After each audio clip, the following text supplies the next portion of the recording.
Okay, on to question number 12. Kathy and Jonathan collect information about different electromagnetic waves. So they've got parts of the electromagnetic spectrum there. They've got the wave speeds, which are all the same, obviously, and the wavelength, which is different, which you would expect. Use the information to calculate the frequency of the microwave. So we look at the microwave. We know its speed is 3 times 10 to the power of 8. Its wavelength is 2 times 10 to the power minus 2. So the speed is frequency times wavelength. So the frequency is going to be the speed divided by the wavelength. That's just a rearrangement, which is going to be 3 times 10 to the power of 8 meters per second divided by 2 times 10 to the minus 2. 3 divided by 2 is 1.5. 10 to the power of 8 divided by 10 to the power minus 2 is going to be 10 to the power of 10. And that's your answer. Easy as that. You can always use a calculator. The energy of the electromagnetic waves is carried by photons. The chart shows the information about the frequency and photon energy. Use the chart to describe the relationship between frequency and energy. It's a 1-mark question, so they just want something simple.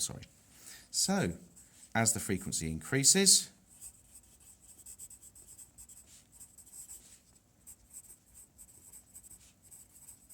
well, if you look at the chart, if the frequency increases, that means this power is going up.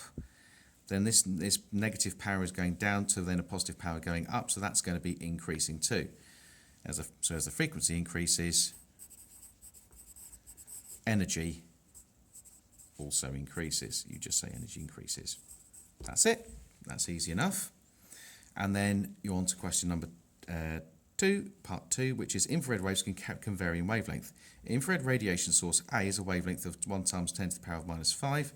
Infrared radiation source B has a wavelength of 1 times 10 to the power minus 6. It says compare the energy and potential dangers to humans of the radiation emitted by sources A and B. So it wants you really to identify which one's the most dangerous. In order to do that, you work out which one's got the most energy. Now remember, if you've got frequency and wavelength, if you've got a large wavelength, a long wavelength, and here this is the longest wavelength, you're going to have the lowest frequency because they're inversely proportional. So if that's the case, you're looking for the one with the shortest wavelength. So this one has the shortest wavelength.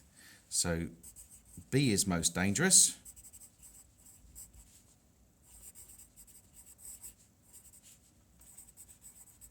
Okay, as it has the most energy.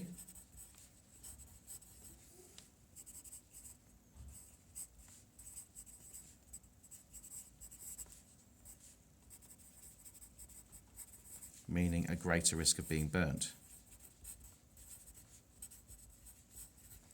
A greater risk of burns, let's say.